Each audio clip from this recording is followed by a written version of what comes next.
आज हम जानने वाले हैं कि जिस घर में बिल्ली अपने बच्चों को जन्म देती है, उस घर में क्या होता है। दोस्तों, ये बात आपके लिए बहुत महत्वपूर्ण हो सकती है, इसलिए इस कहानी को ध्यान से सुने। कहते हैं, बिल्ली को केवल पालतू जानवर मत समझिए, यह अपने साथ कुछ ऐसा लेकर आती है जो आपकी जिंदगी बदल सकता है। प्राचीन समय की बात है। एक नगर में एक औरत रहती थी। उसका नाम था कमला। उसकी जिंदगी साधारण थी, परंतु उसकी सबसे बड़ी चिंता उसका पुत्र दीपक था। दीपक जन्म से ही अपाहिज था। वह न तो अपने पैरों पर खड़ा हो सकता था और न ही अपनी माँ के किसी काम में मदद कर सकता था। कमला ने हर उपाय आजमाया, लेकिन दीपक की हालत में कोई सुधार नहीं हुआ। फिर एक दिन कुछ अजीब हुआ। कमला ने देखा कि उनके घर के आंगन में एक बिल्ली आए और चुपचाप एक कोने में बैठ गई। पहले तो उसने ध्यान नहीं दिया, लेकिन अगले दिन वो बिल्ली फिर आ गई। इस बार उसके साथ 3 छोटे छोटे बिल्ली के बच्चे भी थे। कमला पहले घबराए, क्योंकि लोग कहते थे कि अगर बिल्ली आपके घर में घुस जाए तो यह शुभ संकेत होता है। लेकिन न जाने क्यों उसने उन बिल्ली के बच्चों को अपने आंगन के एक कोने में जगह दे दी। और फिर दोस्तों, अजीब चीजें होने लगी। दीपक, जो वर्षों से बिस्तर पर पड़ा था, एक रात अचानक जोर जोर से चिल्लाने लगा। कमला भागकर उसके पास गई तो उसने देखा कि दीपक के पैर हिलने लगे थे। ये देखकर वह चौंक गई, लेकिन उसने इसे भगवान का चमत्कार समझा। अगले दिन जब वह आंगन में गई तो उसने देखा कि बिल्ली के बच्चे एक खास जगह गड्ढा खोद रहे थे। कमला ने सोचा कि शायद वे खेल रहे हैं, लेकिन जब उसने करीब जाकर देखा तो उसके होश उड़ गए। वह गड्ढा खाली नहीं था, उसमें एक छोटी सी मटकी दबी हुई थी। कमला ने वह मटकी निकाली और देखा कि उसमें सोने के सिक्के भरे हुए थे। वह हैरान रह गई। उसने सोचा, क्या ये सब उस बिल्ली की वजह से हो रहा है? लेकिन दोस्तों, असली कहानी तो अभी शुरू हुई है।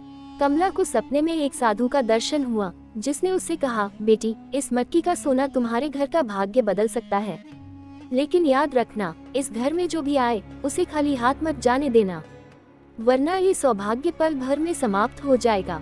कमला इस चेतावनी को समझ नहीं पाई, लेकिन अगले दिन उसके घर में जो हुआ उसने उसकी जिंदगी हमेशा के लिए बदल दी। अब तक आपने जाना कि कमला के घर में बिल्ली का आना और सोने की मटकी का मिलना महज एक संयोग नहीं था, लेकिन दोस्तों, असली रहस्य तो अब खुलने वाला है। अगले दिन सुबह जब कमला जागी तो उसने देखा कि दीपक, जो अब तक बिस्तर से नहीं उठ पाता था, धीरे धीरे खड़े होने की कोशिश कर रहा था। उसने खुशी से चिल्लाकर कहा, माँ देखो, मैं अपने पैरों पर खड़ा हो सकता हूँ। कमला की आंखों में आंसू थे। उसने दीपक को गले से लगा लिया। ये किसी चमत्कार से कम नहीं था, लेकिन इसी बीच उस बिल्ली ने कुछ अजीब करना शुरू कर दिया। वह बार बार उस कोने में जाकर बैठ जाती जहाँ से मटकी निकाली गई थी। वह अपनी आंखों से जैसे कमला को कुछ इशारा कर रही हो। कमला ने सोचा कि शायद उस जगह और भी कुछ छुपा हुआ है। उसने तुरंत वहाँ खुदाई शुरू कर दी। इस बार उसे एक और मटकी मिली, लेकिन जब उसने मटकी खोली तो वह दंग रह गई। उसमें सोना नहीं, बल्कि एक पुराना कागज था। कागज पर एक नक्शा बना हुआ था और कुछ शब्द लिखे थे, सच्चाई खोजो। कमला इस कागज को देखकर उलझन में पड़ गई। वह सोचने लगी, यह नक्शा आखिर किस ओर इशारा कर रहा है। उसने नक्शे को ध्यान से देखा। उस पर किसी पुराने मंदिर का चित्र था। मंदिर के नीचे लिखा था, यहाँ वह मिलेगा जो तुम्हारी जिंदगी बदल देगा। कमला ने फैसला किया कि वह इस रहस्य को सुलझाएगी।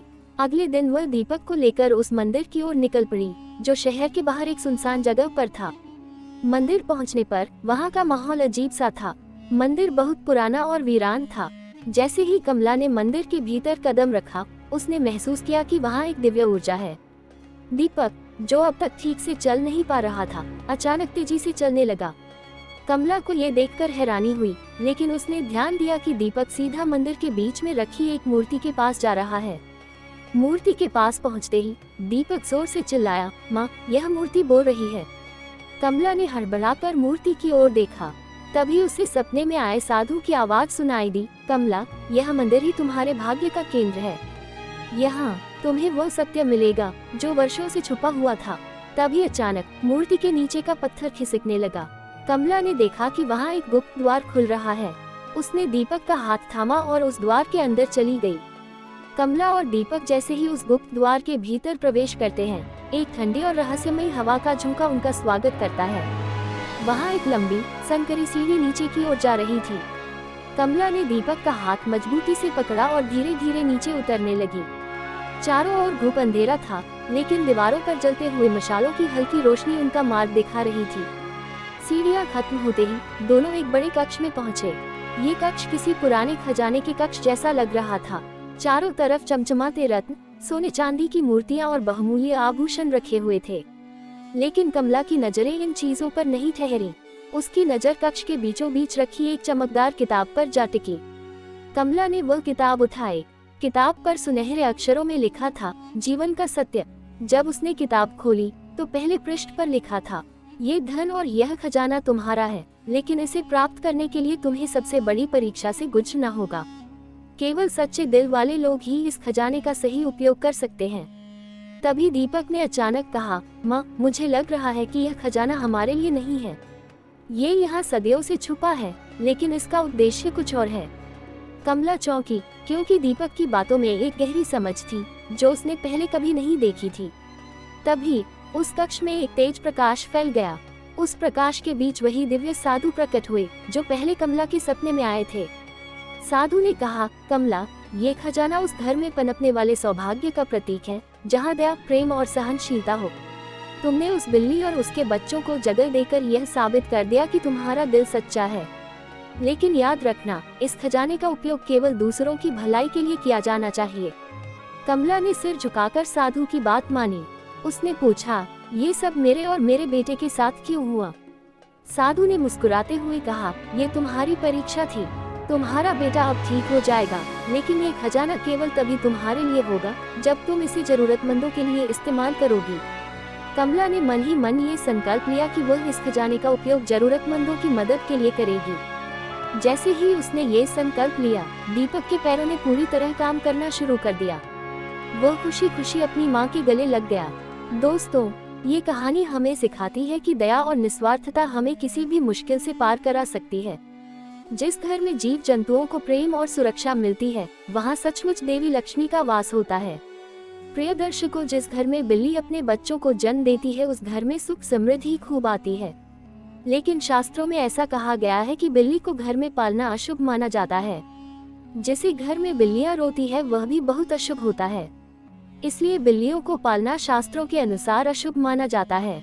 शास्त्रों में ऐसा कहा जाता है, यदि आप किसी भी शुभ कार्य के लिए पर रास्ता काट दे तो आपका वह काम नहीं बनता है। और ऐसा भी कहा जाता है कि जब बिल्ली आपका रास्ता काट दे तो आपको नहीं जाना चाहिए। यदि आपके घर में आकर के बिल्ली रोती है तो प्रिय दर्शकों, इसको भी बहुत बड़ा अशुभ संकेत माना जाता है। प्रिय दर्शकों, जब हम घर बिल्ली पालते हैं तो शास्त्रों में ऐसा लिखा है कि जहाँ बिल्ली रहती है वहाँ पर नकारात्मक ऊर्जा का प्रभाव होता है।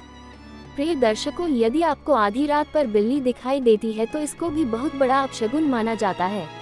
दोस्तों, वीडियो अच्छी लगी हो तो माँ लक्ष्मी के लिए एक लाइक कर दे और चैनल को सब्सक्राइब कर ले और ऐसे ही वीडियो देखने के लिए हमें मोटिवेशन दे और कमेंट में जय माँ लक्ष्मी जरूर लिखें।